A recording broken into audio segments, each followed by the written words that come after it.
Rangareddy Chevella parliament segment పై BJP జెండా ఎగురవేయడం ఖాయమన్నారు.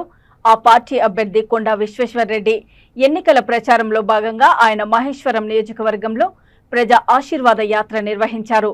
Meerpet corporation పరిధిలోని Prashanth Nagar, Gayatri Nagar, Lenin Nagar, బడంగ్పేటలోని పలు ప్రాంతాల్లో ఆయన ఎన్నికల ప్రచారం నిర్వహించారు. ఈ సందర్భంగా కొండా విశ్వేశ్వర్రెడ్డి మాట్లాడుతూ నరేంద్ర మోడీని మరోసారి ప్రధానమంత్రిని చేసేందుకు యావత్ భారతదేశం ఎదురుచూస్తుందని అన్నారు. దేశ అభివృద్ధి కోసం కుటుంబాన్ని కూడా త్యాగం చేసి శ్రమిస్తున్న నరేంద్ర మోడీకి చేవెళ్ల ప్రజలంతా అండగా నిలవాలని ఆయన కోరారు.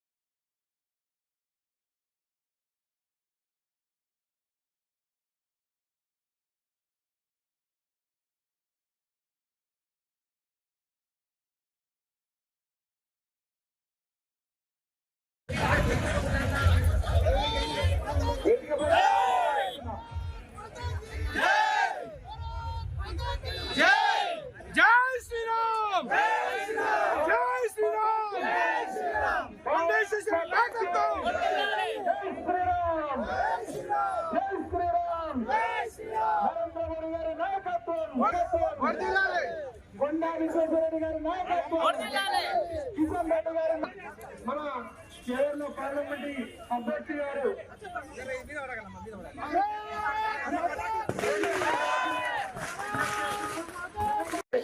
ఆయన ప్రజాప్రతినిధి కాదు, ఆయన ముస్లింలకే ప్రజాప్రతినిధి, భారతదేశంకు ప్రతినిధి కానే కాదు.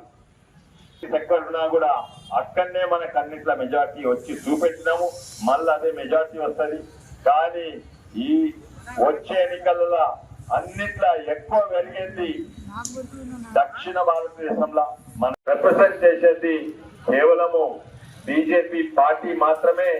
బీజేపీ పార్టీ పుట్టిందే దేశాల కొరకు, కానీ అవతలున్న కాంగ్రెస్ పార్టీ అది ఎవరి కొరకు, ఎవరిని రిప్రజెంట్ చేస్తుంది? అది ముస్లింల కొరకు పుట్టిందా, లేకుండా భారతీయులందరి కొరకు పుట్టిందా? వాళ్ళు కొట్లాడేది ఏంది? వాళ్ళు కొట్లాడేది ముస్లిం రిజర్వేషన్స్ కొరకు, అంబేద్కర్ కు వ్యతిరేకంగా, రాజ్యాంగానికి వ్యతిరేకంగా, సుప్రీంకోర్టుకు వ్యతిరేకంగా వాళ్ళు కొట్లాడేది కేవలం ఒక వర్గం, ఒక మతాన్ని కొరకే. అది మతతత్వ పార్టీ అయింది. మనం భారతీయులందరి కొరకు కొట్లాడేది కేవలము భారతీయ జనతా పార్టీ మాత్రమే. ఏ